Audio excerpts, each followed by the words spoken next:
ঈদের 6 দিন পরে টেইলারে গেলাম ঈদের মেন ড্রেস সেলাই করতে। হ্যালো এভরিওয়ান, আসসালামু আলাইকুম।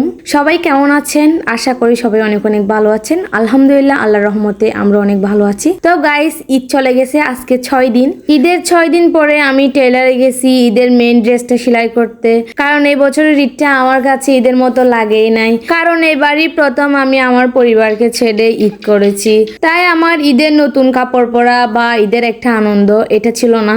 এই জন্য আমি ঈদের কাপড়টা সেলাই করি নাই, সেলাই না করে আমি রেখে দিয়েছিলাম। আসলে ফ্যামিলি পরিজনকে ছেড়ে ঈদ করা যে কত কষ্টে সেটা একমাত্র এবারে আমি বুঝতে পারলাম। কারণ আমি ছোট থেকে বড় হয়েছি আজ পর্যন্ত একটা ঈদ তো আমি নানুর বাড়িতে, খালুর বাড়িতে বা অন্য কোনো আত্মীয় স্বজনের বাড়িতে আমি কখনো ঈদ করি না। প্রত্যেকটা ঈদে আমি আমাদের বাড়িতে করছিলাম। এই জন্য এইবারের ঈদটা আমার অনেক বেশি কষ্ট লাগছিল, আর আমার ঈদের মতো লাগেই না এবারের ঈদটা। ক্যামেরায় আমাকে দেখা যায় আমি অনেক হাসি খুশি হ্যাপি। আসলে আমি কষ্টের মাঝে হাসি খুশি হ্যাপি থাকতে পছন্দ করি, সেটা যে কোনো পরিস্থিতিতে যেরকমই হোক না কেন আমি সবসময় হাসি খুশি থাকতে পছন্দ করি। কারণ আমার মন খারাপে তো কেউ এসে আমার মনটা ভালো করে দিবে না। এমনিতে আমাকে দেখলে মনে হয় আমি অনেক বেশি হাসি খুশি, আর এই হাসি খুশি থাকার পেছনে কত যে কষ্ট লুকায়িত আছে সেটা একদিন সবাইকে শেয়ার করব। তো গাইস, এখন ফিরে যাই আমাদের ভিডিওর কথার দিকে।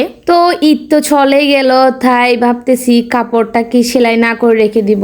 এই জন্য কাপড় সেলাই করতে আজকে আমরা চলে গেছি টেলারে গিয়ে আমি আমার কাপড়ের ডিজাইনটা এন্ড ম্যাপটা কেমন কেমন হবে আমি সবগুলো বুঝিয়ে দিচ্ছিলাম। আমি আমার আরেকটা কাপড় নিয়ে গেছি মাপ দেওয়ার জন্য। তো এখন আমি সবগুলো ভালো করে বুঝিয়ে দিয়ে এরপর আমি আমার প্যান্টের ডিজাইনটা কেমন হবে সেটা ভালো করে বুঝিয়ে দিচ্ছিলাম, আর কাপড়টা কোন দিকে একটু শর্ট করবে সেটা আমি ভালো করে বুঝিয়ে দিচ্ছিলাম, যেন আবার উল্টো পাল্টা করতে না পারে। আর উল্টো পাল্টা করে ফেললে তো কাপড়ের ডিজাইনটা নষ্ট হয়ে যাবে, তো তখন আমি অনেক বেশি কষ্ট পাবো। কারণ আমার কাপড়টা অনেক সুন্দর লাগছে আমার, এই জন্য আমি এটা চুজ করে নিয়ে নিছিলাম। টেলারের ছেলে যেটা মাপ নিচ্ছে আমি ওকে ভালো করে বুঝিয়ে দিচ্ছি কিভাবে কি করবে, কিভাবে কোন দিক থেকে কাটবে, আর সালোয়ারের ডিজাইনটা কেমন হবে, কাপড়ের ডিজাইনটাও কিভাবে করবে। এন্ড সেই সাথে বলছি আমি এখন যে কাপড়ের ম্যাপটা আনছি সেটা দিয়ে আমি আবার মেপে নিয়ে যাব। এটাও বলে আসছি আমি, যেন আমার কাপড়টা উল্টা পাল্টা করতে না পারে। আর এখন তো ঈদের ঝামেলা শেষ, ওদেরও তেমন ব্যস্ততা নেই, তাই মন দিয়ে সেলাই করবে আমিও আশা করি। তো এখন আমাদের কাজ সবগুলো বুঝিয়ে দেওয়া শেষ, এখন আমরা চলে আসতেছি বাসায় এসে আমার হাজবেন্ডের জন্য আমি ফার্স্টে বাদাম ভেজে নিলাম। বাদাম ভেজে আজকে ওর জন্য আমি সেমাই রান্না করব। ও অনেক দিন ধরে সেমাই ভাজা খেতে চাচ্ছে ঘি দিয়ে, বাট আমি এগুলো পারি না, তাই আমি ওকে সেমাই ভাজা করে খাওয়াতে পারতেছি না।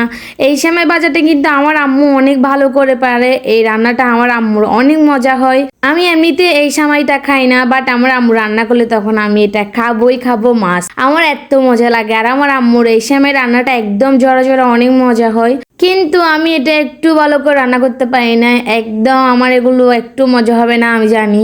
আমার হাজবেন্ড তারপরও খেয়ে ফেলবে। আমার আম্মু আগে এভাবে করে সেমাইটা রান্না করতে, এটা দেখছিলাম, তাই কোনো রকম আইডিয়া করে বানালাম, বাট আমার আইডিয়া একটুও সাকসেস হয়নি। আমারগুলো একদম শক্ত শক্ত থেকে গেছে, সবগুলো একটু মজা হবে না এগুলো। তারপর আমার হাজবেন্ড খেয়ে ফেলবে। তো গাইস, আজকের মতো এখানেই বিদায় নিব। সবাই ভালো থাকবেন, আমাদের জন্য দোয়া করবেন। আসসালামু আলাইকুম ওয়া রাহমাতুল্লাহ।